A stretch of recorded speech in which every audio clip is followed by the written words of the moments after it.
जय हिंद दोस्तों, मेरा नाम है अनवर रज़ा और दोस्तों मैं आरएस 2026 की तैयारी कर रहा हूँ। और मैं लगभग 3 से 4 साल ज्योग्राफी पढ़ाया हूँ किसी संस्था के अंदर। ठीक है, मिशन कॉमर्सन क्लासेस कानपुर के अंदर भी, और हिस्ट्री और आर्ट्स एंड कल्चर भी पढ़ा चुका हूँ। कुछ टॉपिक से ज़्यादा नहीं, है ना। मैं मेनली तो ज्योग्राफी पढ़ाता था। तो दोस्तों, आज का जो सेशन रखा है वो इस बात पर रखा है कि राजस्थान का इतिहास एवं कला एवं संस्कृति कहाँ से पढ़े, मतलब कि राजस्थान की हिस्ट्री आर्ट्स एंड कल्चर कहाँ से पढ़े। क्योंकि आजकल मार्केट में इतनी सारी किताबें आ गई कि छात्र को समझ में ही नहीं आता कि कौन सी किताब लाए। नाथ पब्लिकेशन है, मुझे तो पता भी नहीं, धिंदवाल पब्लिकेशन है जो मैं जानता हूँ थोड़ी थोड़ी, बाकी बहुत सारे राइटर है अलग अलग, जाने किस किस की बुकें आती है। बट प्रॉब्लम क्या है ये बताओ। प्रॉब्लम ये है कि आप उस किताब को पढ़कर जाओगे, 10 क्वेश्चन आएंगे, 10 में से आपने 7 सही कर दिए, तो 7 जो आपने सही किए ना, 7 सामने वाला भी सही करेगा, तो मेरिट तो उस पर नहीं बनेगी। मेरिट तो उन 3 क्वेश्चन पर बनेगी जो क्वेश्चन आपकी बुक में नहीं थे। तो वो कौन सी बुक से आते, कहाँ से आते, वर्तमान में यही चल रहा है। क्योंकि आरपीएससी इस प्रकार के पेपर बना रही है कि शायद पेपर बनाने वाला भी अगर पेपर को सोल्व करे तो उससे भी ना हो। ठीक है, तो मुद्दा ये है आज का। आज उस मुद्दे पर चर्चा करेंगे कि राजस्थान का इतिहास एंड आर्ट्स एंड कल्चर कहाँ से पढ़े। क्योंकि आजकल मार्केट में बहुत सारे विद्वान हैं, कोई भी पढ़ाने वाला teacher geography history arts and culture पढ़ा रहा है, वो खुद के नोट्स तैयार करके पीडीएफ फॉर्मेट में या किताब रूप में जाके बेचने लग जाएगा कि हाँ लो। जिससे नुकसान किसका होगा? आप लोगों का। और सबसे बड़ी दिक्कत क्या है, आप लोग बहुत जल्दी विश्वास कर लेते हो, बहुत जल्दी विश्वास कर लेते हो किसी भी टीचर पर। दोस्तों, वर्तमान में राजस्थान का इतिहास एवं कर्म संस्कृति के लिए कौन सी बुक को पढ़े, तो मैं बताना चाहूंगा कुछ बुक्स, जिसमें से मैं एक बुक आपको प्रीफर करूंगा, और वो है, मेरे पास है वो, ये राजस्थान का इतिहास कला संस्कृति पप्पू सिंह प्रजापत। अब मैं धिंदवाल, नाथ और जाने कितनी एक और का नाम लेना चाहूंगा, गंगाधर ही शक्तिमान है, मतलब समझ गए। गंगाधर ही शक्तिमान है, मतलब कि स्प्रिंग बोर्ड।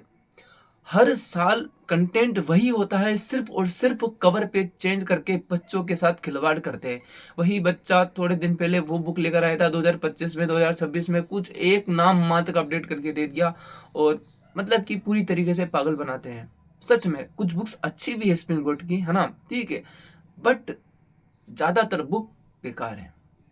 कोई ऑथेंटिक क्या बोलूं मैं, ठीक है, बस इतना याद रखना, गंगाधर ही शक्तिमान है। अब दोस्तों, अगर ऑथेंटिक पढ़ना है, हिंदी ग्रंथ अकादमी की बुक आती है, अच्छे अच्छे राइटर की आती है, ठीक है। राजस्थान इतिहास के अंदर सबसे अच्छी बुक गोपीनाथ शर्मा की आती है, जो फेमस है गोपीनाथ शर्मा की, ठीक है। मॉडर्न हिस्ट्री की बात की जाए तो आरपी व्यास, राम प्रसाद व्यास की बुक आती है, जो 2 खंडों में विभाजित है, वो बहुत अच्छी बुक है, ठीक है। लोक देवता की प्रोफेसर पेमाराम की आती है। राजस्थान का सांस्कृतिक इतिहास प्रोफेसर पेमाराम की आती है। राजस्थान का आर्ट्स एंड कल्चर सोहनदान चारण की बुक आती है। लेकिन एक स्टूडेंट के लिए इतनी सारी बुक का पढ़ना इम्पॉसिबल है, हर कोई नहीं पढ़ सकता। उस वो डेडिकेशन सब में नहीं होती। एग्जाम पास करने के लिए वैसे भी कौन ही बुक पढ़ेगा, है ना। कोई शोध करना हो तो फिर भी पढ़ सकते हैं। तो मैं जिस बुक के बारे में बोल रहा हूं वो है पप्पू सिंह प्रजापति की राजस्थान इतिहास ग्राम संस्कृत। इन्होंने लगभग 60 बुक ऑथेंटिक, 60 अलग अलग राइट, मतलब 60 अलग अलग बुक, ठीक है। कुछ बुक एक राइटर की भी है, जैसे गोपीनाथ शर्मा की 4-5 बुक हो गई, जीएच ओझा की बहुत सारी बुक हो गई। तो लगभग 60 बुक का अध्ययन करके इस बुक को बनाया है, समझ रहे हो ना। मतलब कि एक बंदा जिसने 60 बुक का अध्ययन किया, अलग अलग किताबों से कंटेंट लिया और एक किताब में समाहित किया, तो पेज तो ज्यादा होंगे सरीना। भाई, राजस्थान के इतिहास में लगभग 550 पेज है, और 250 के ऊपर आर्ट्स एंड कल्चर में है, तो पेज तो ज्यादा होंगे। लेकिन एक बार पढ़ना पड़ेगा, एक बार पढ़ना पड़ेगा, उसके बाद बार बार पढ़ना नहीं पड़ेगा। यदि आप बीएसटीसी की तैयारी कर रहे हो, पीटीटी की तैयारी कर रहे हो, तो मैं मना करूंगा, आप मत लाओ। आप नॉर्मल नोट्स पढ़ लो, आपका काम हो जाएगा। बोर्ड की किताबें पढ़ लो, आपका काम हो जाएगा। लेकिन आप पीएसआई की तैयारी कर रहे हो, फर्स्ट ग्रेड की, सेकंड ग्रेड की तैयारी कर रहे हो, अच्छे एग्जाम की तैयारी कर रहे हो, लेबर असिस्टेंट की तैयारी कर रहे हो, ठीक है, और आप पढ़ रहे हो भाई हर कुछ भी, जो आप करके आओगे वो आपका दोस्त भी करके आएगा। एक्स्ट्रा क्या, एक्स्ट्रा है ये। पप्पू सिंह प्रजापति की बुक है दोस्तों, बहुत ही अच्छी बुक है, बहुत ही शानदार बुक है। आप सोनदान चारण की बुक ला सकते हो साथ में आर्ट्स एंड कल्चर की, चाहो तो पढ़ने के लिए। और आप अपनी जानकारी के लिए अगर नॉलेज बढ़ाना चाहते हो तो डॉक्टर रतन जोशी की बुक आती है राजस्थान स्थानावली करके। इसके अंदर 1000 से ज्यादा स्थानों की जानकारी देके रखी है, जो कि बहुत ही अच्छी, पढ़ने में मन लगेगा। जैसे राजस्थान के जिला दर्शन होता है ना, उस टाइप से ये जिला दर्शन टाइप से बुक है। ठीक है, मैं थोड़ा आप लोगों को ये क्यों खरीदे वो बताना चाहूंगा, इस बुक को क्यों खरीदो। ठीक है, क्योंकि मैं ऐसे ही सजेस्ट नहीं करूंगा आप लोगों को कुछ भी। ठीक है, लो, जैसे कि राजस्थान के दुर्ग अगर आपको पढ़ने हैं तो एक बुक आती है डॉक्टर राघवेंद्र मनोहर की। उन्होंने जगह जगह दुर्गों में जा जाकर अध्ययन किया है, तो उसको इसमें संकलित किया गया है। उसके अलावा मेवाड़ मुगल संबंध पर गोपीनाथ शर्मा ने बुक लिखी है, तो उसमें से कंटेंट इसमें लिया है। उसके अलावा दुर्गों में मोहनलाल गुप्ता का से भी लिया है। अभिलेख में दोस्तों श्री कृष्ण जुगनू की किताब से लिया है। ठीक है, उदयपुर का इतिहास GH ओझा से लिया है। राजस्थान के लोक संगीत देवीलाल सामर की बुक से लिया हुआ है। ठीक है, राजस्थान के थापे महेंद्र भानावत से लिया है। और मतलब कि आप जो बोलो, जैसे कि महाराणा प्रताप, RP व्यास की बुक है महाराणा प्रताप की, वहां से कंटेंट लिया है। उसके अलावा इसके अंदर आर्ट्स एंड कल्चर की बात की जाए तो राजस्थान का लोक साहित्य नानूराम की बुक से लिया है। उसके अलावा सांस्कृतिक राजस्थान लक्ष्मी कुमारी चुंडावत की बुक से लिया है कंटेंट दोस्तों। और उसके अलावा राजस्थान के लोक जीवन शब्दावली ब्रज मोहन जाबलिया की बुक से लिया गया है।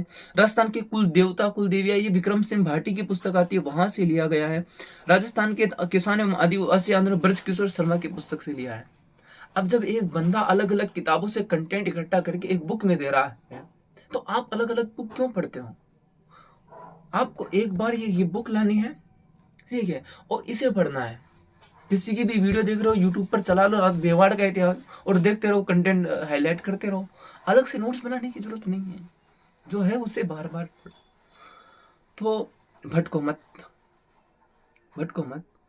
ये बुक अच्छी है, मैं फिर बोल रहा हूँ, बहुत ही अच्छी बुक है। अभी SI टेलीकॉम का पेपर हुआ था हाल ही में, 10 में से 10 नंबर, 10 में से 10 क्वेश्चन इस बुक से आए।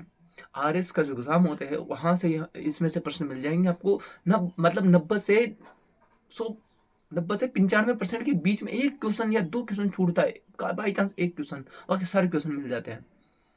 तो पप्पू सिंह प्रजापति जी को सलाम है मेरा, जिन्होंने बहुत ज्यादा मेहनत करके राजस्थान के विद्यार्थियों के लिए एक ऐसा उपहार भेंट किया है कि उसका कोई मूल्य नहीं है। 400-500 रुपये, मतलब अपन राजस्थान का इतिहास जानेंगे, राजस्थान की क्राइम संस्कृति जो हमारा है उसे पढ़ेंगे, तो ये बहुत ही अच्छा काम है। अगला आपको किस टॉपिक पर वीडियो चाहिए तो मुझे बता देना कमेंट में। और आपको मेहनत अच्छी लगी तो वीडियो को लाइक करके हमारे चैनल को सब्सक्राइब कर देना। आपका धन्यवाद।